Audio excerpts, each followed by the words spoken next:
In this video, I will give you 10 simple and easy action steps to improve your life today. Because I feel like a lot of the advice on self improvement out there is centered around these very difficult habits, like going to the gym, building a business, these very difficult, hard habits that are awesome in the long term. Like in 3 months, in a year after doing them, you will be so grateful for doing them. But it can be very difficult to start. You might feel this low energy or this low capacity to actually take on those more difficult habits. And I think that's because you don't have enough foundational energizing habits in your life. What I mean by this is you don't have enough like tiny like small actually pretty easy good habits that serve as a foundation for the rest of your life, for you to have enough energy to be able to take on more difficult habits, like like getting a killer workout or building a business, like a side hustle, something like that.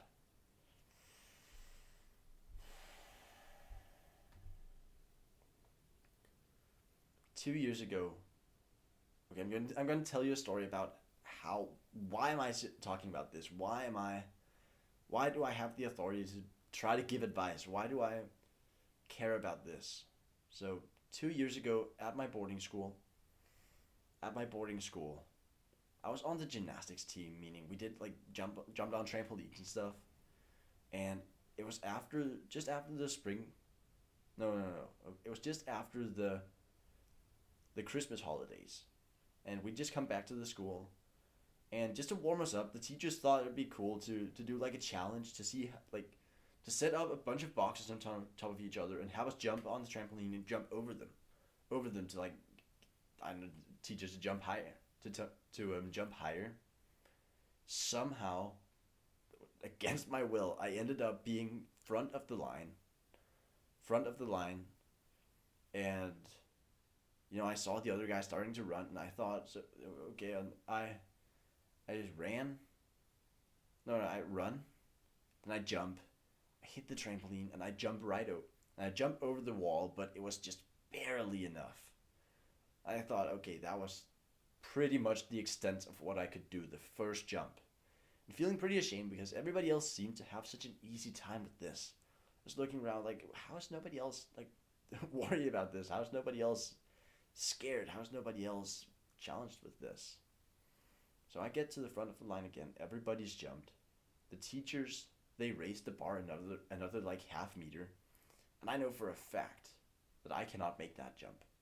I remember thinking to myself like, I can't make that, make it over that. And I knew if I tried, I might fall back down on the trampoline, or I might like jump through the wall. It would be embarrassing, and everybody was looking at me. And I could feel my palms starting to sweat and like my belly clenching, belly clenching. I didn't want to jump. I was looking over at the other guy because there were two lines. The other guy was starting to run. I couldn't be the only guy, the first guy to give up. I couldn't do that. I couldn't do that. Not because I was like the big testosterone like a masculine guy who was just like, no, no, no way, I'm giving up first. More like it would be shameful. I didn't have the self confidence to admit I just couldn't do it. So I looked around. Nobody else was giving up. So I run and I jump. As I hit the trampoline with my feet, it feels like somebody hit my knee with a baseball bat. I fly straight through that wall of like boxes that the teacher set up. And I just thought I hit my knee against the trampoline. It hurts, and it kind of hurts, but in the moment you don't really register. So I look down, and my kneecap has gone about like 5-10 centimeters up my thigh.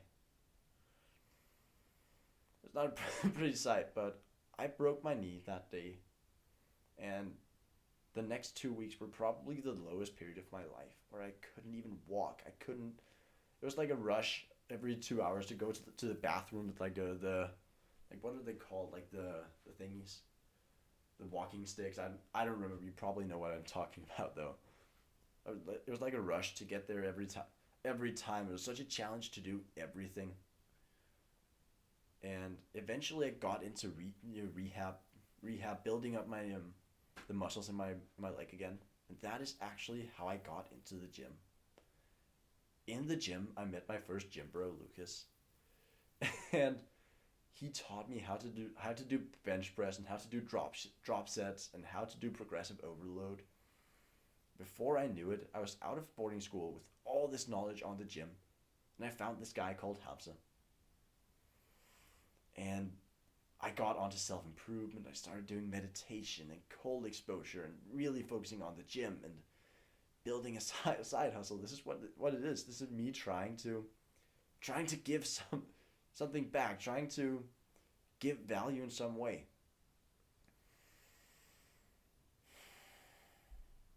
And since then, I've made a lot of progress from literally being incapable of walking, from being so scared that I couldn't just say, no, I can't do that.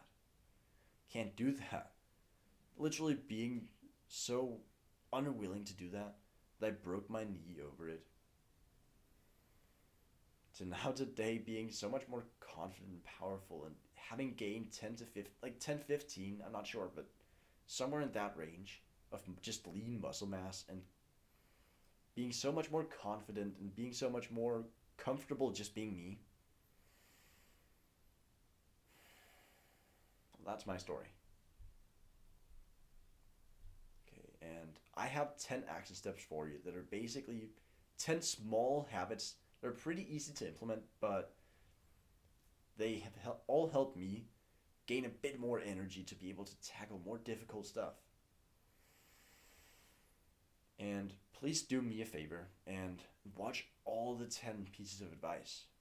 And then choose just one of them and implement it over the next week. And then you can choose another one, but just choose one and really implement that because that will be so much more powerful than you writing down all 10 in your like Notion workspace and being so like thinking like, "Oh yeah, I'm so productive. Look at all the self-improvement things I've written down." And then doing none of them. That's why I recommend you do just one of them. Okay, the first piece of advice is very simple and you probably heard it before and it sounds so weird, but make your bed. So many teenagers especially, and so many people in general are just so down bad that they're not even making their bed. So think about what it's going to do because it feels so meaningless, so inconsequential. It's like, yeah, I'm making my bed, but is it made right now? If it is, then then this is probably not the piece of advice. But try to imagine you're just coming home from a tough day at school or work. You've just had like a double like module, double class of your least favorite subject with your least favorite teacher. And you're coming home, you know you have this side hustle that you want to work on. You know you have a gym session that you want to go on.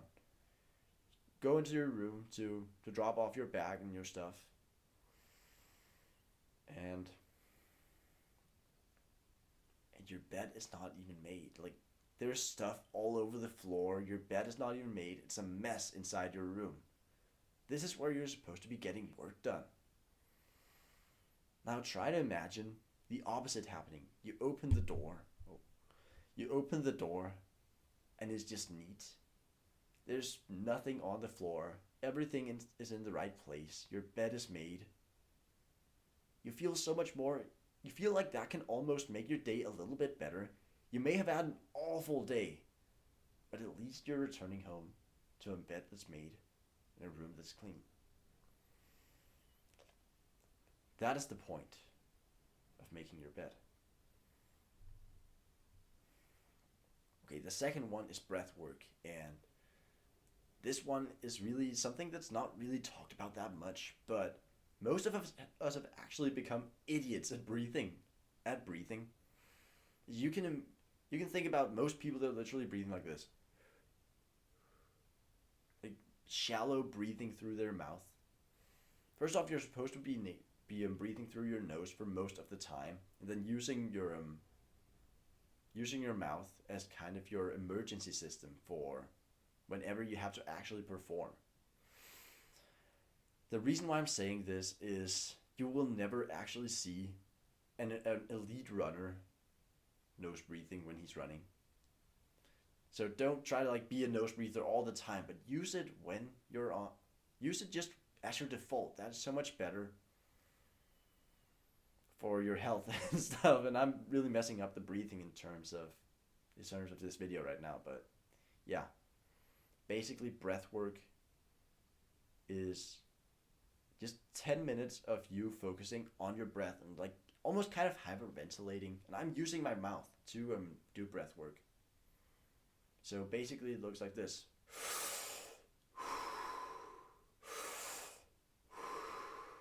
And just doing that for 30 breaths, then breathing out, holding for as long as you can, taking one breath in, holding that for 15 seconds, breathing out. That's one round. Don't just do it like that. Go and search up. If you're going to take this piece of advice, go and search up Wim Hof breathing technique. WIMHOF breathing technique. You're going to find a video, an 11-minute guided video on breath work that is so incredibly powerful. And it'll just make you feel so much more relaxed and give you so much more energy. You will literally have so much oxygen in your blood that it feels like that you forget to breathe. Like literally, I've had just 5 minutes after I'll realize I haven't breathed. I forget to breathe, and that is so powerful. And if you have a headache, it will cure it. I promise you. Okay. So the third one is very simple. Just do your maximum amount of push-ups. Push yourself to failure in push-ups when you wake up. This is basically just a disciplined habit of getting some sort of exercise into your morning routine, and it can be incredibly powerful. Okay, the fourth one is to sit down much less, because sitting down, like the amount of sitting that we do today is actually killing more people than cigarettes are. It is so much more dangerous, and the average person is sitting down for like 10 hours. You're thinking like, no, they're not. But really think about, when do you ever stand up these days? When do you ever stand up? I stand up for making videos. I stand up whenever I'm working at home. I stand up. Like, there's so many occasions where I'm standing up, but most people literally do everything sitting down. And standing up is kind of like, it's not something that you do, it's something that you do to be able to walk around. It's used for transportation and nothing else. And it can give you cancer, it'll give you so much lower energy and worse focus. And there's just so many bad things that happen. It'll give you like lower bone density because you're not using your bones, you're not using your muscles. That's why we have back pain. There's so many bad things that happen because we're not standing up nearly enough. Okay, the fifth one is kind of along the same lines, but go on more walks.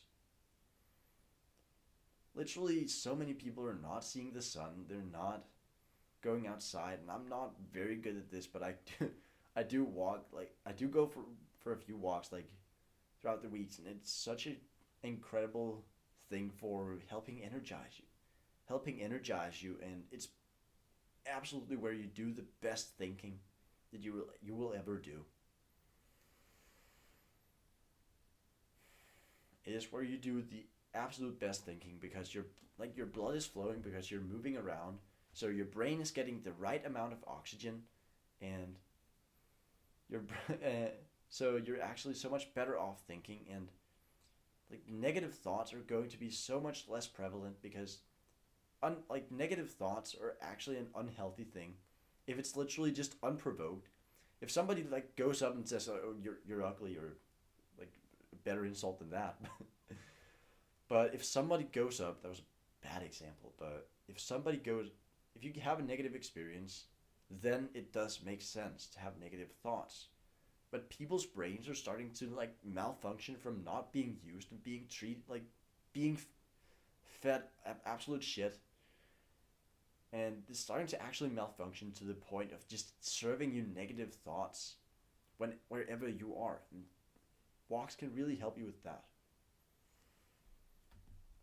Okay, the sixth one is to help you start learning through listening.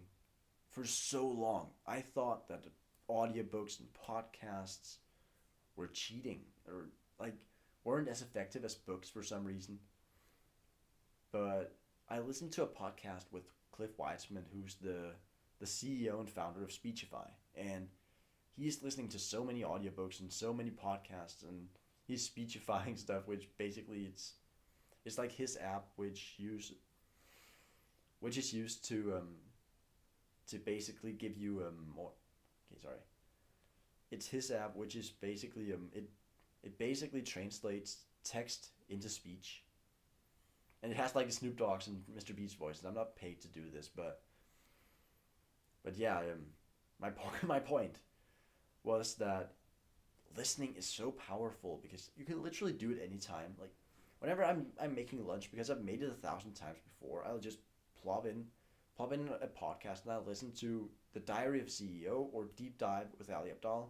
I like those, or Andrew Huberman's podcast, which is like a science related to self improvement podcast, or I'll listen to an audiobook. And it can be such a powerful tool in your own growth. Okay, the seventh one is very simple, and it's just put your alarm clock away from your bed. So many people snooze, and it's not helping because you're not getting more energy from snoozing. You're basically tearing yourself out of sleep to just kind of fall back asleep, and then tearing yourself out of sleep again, making you even more sleepy, just so you have enough time to build up some discipline inside of you to actually get out of bed. And it can be such a helpful thing to simply have to get up. Like, it's not a question of, do I want to get up right now? It's just, I have to turn off the alarm clock. And once you're actually standing up, it's so much easier to get the day going. Okay, the eighth one is to do something called output only before sleep. Basically, the point is you don't want to be on social media or anything that can trigger you on, especially like video games or TV or something that can set you off before you're going to bed. It's not really that you're not supposed to be using screens. It's more that you want to use output only, which means you're not putting any more information into your brain an hour before you're going to bed. But I can write a script, or I can go and like journal and stuff, but anything that is something being put into my brain is a no-go. Okay, the ninth one, and this is one I really like, is to never keep bad apps on your phone. So many people are struggling with like, oh, I'm addicted to Instagram or TikTok or like Snapchat. And one way that I've really found to help, because it can be so difficult to actually keep the app off your phone. So you delete it and think like, haha, now I got you, but then you just have a craving and you download the app. What I suggest you do is that you make a rule that, for example, if Instagram is the one, that's the one for me because I'm using it for good things sometimes. Like I'm messaging people, people are messaging me. So I need to use it, but I never keep it on my phone. So whenever I think I need to use Instagram, whenever I want to use Instagram, I can go onto the App Store and download it. And then when I'm done using it, I'll delete it. That just adds a bit of a barrier to using Instagram. And also, it won't just show up on your phone, so you'll never just mindlessly use Instagram. That is such an incredible hack that I found that I hope can help you. Okay, and the 10th one is really a challenge for you. And this is the one that I want you to do the most. And this is the one that I pray you're going to take. And I'm challenging you to share your first idea online on any platform within 24 hours. This could be making your first YouTube video. making your first like Instagram thingy, your first TikTok, your first tweet, doing something like that, like whatever platform that you actually use that you think you could do well on if you practiced, go and share your first idea on there. Within 24 hours, have it uploaded, and then link to it in the in the comment section. I'll go and watch it. Go and watch it. And I'll be your first supporter. This one can honestly change your life because this is how you start becoming. This is how you start building the asset of your personal brand, of being someone who presents ideas to people and someone who shares it, and someone who has ideas and someone who has something valuable to say. And it's just going to be a booster to everything you decide to do going forward in terms of entrepreneurship. So that would be the greatest gift that I could ever give someone, was to get them to share their first idea on whatever platform they want. Okay, this became a long video. Thank you a ton for watching. Bye bye.